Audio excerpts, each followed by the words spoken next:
No. He's mine. King Valium's ship drops out of hyperspace somewhere in the outer rim. Talon runs onto the bridge. Why have we stopped? We've approached the point of no return. My ship can't fly at hyperspeed forever. If we travel any further out, the engines may not be strong enough to get us back. How are they? Yoda's been able to shield them so far. We've escaped Sidious's eye for now, but he'll find us again. We need to find a place Yoda can make a stand. If he and Sidious do battle on this ship, it might tear it apart. Where then?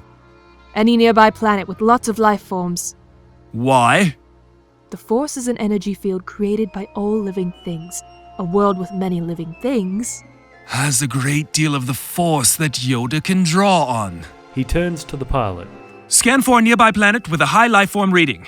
Talon hurries back to Yoda and Padme. She finds Yoda exiting the room in which the medical droids are tending to Padme, and we see that the droids tending her are the prototype droids for the Jedi. Talon helps Yoda to a seat. Strong he is. We're much further away now. His power should be more diluted when he finds us again.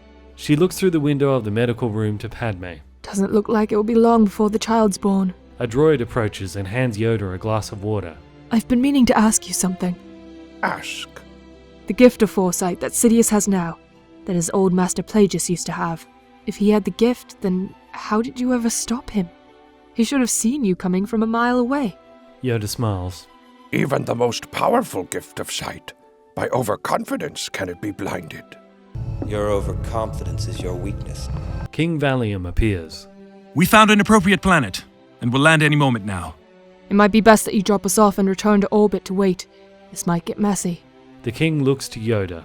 Listen to her, we should. Very well. What planet is it? The Dagobah system. You remember in Empire Strikes Back when Luke first arrives on Dagobah, he says to R2, "There's something familiar about this place."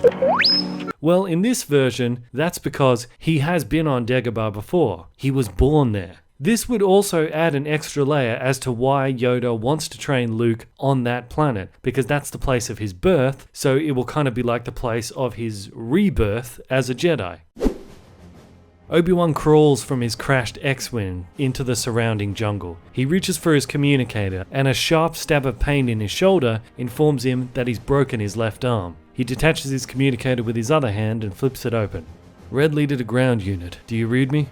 This is ground unit, we read you. Are you clear of the planet yet? Our drop ship has just taken off. My ship went down in the jungle. Can you find my beacon? Stand by. We have you, Red Leader. Recommend you find high ground to aid with extraction. Copy that. I'm at the base of a mountain range. I'll climb to the top. If you approach my position from the other side of the mountain, you'll be out of sight of the ion cannons. And thank you. Copy that, Red Leader. See you soon. He rips off a strip of clothing and fashions it into a sling for his arm. He begins to hike his way up to the top of the mountain.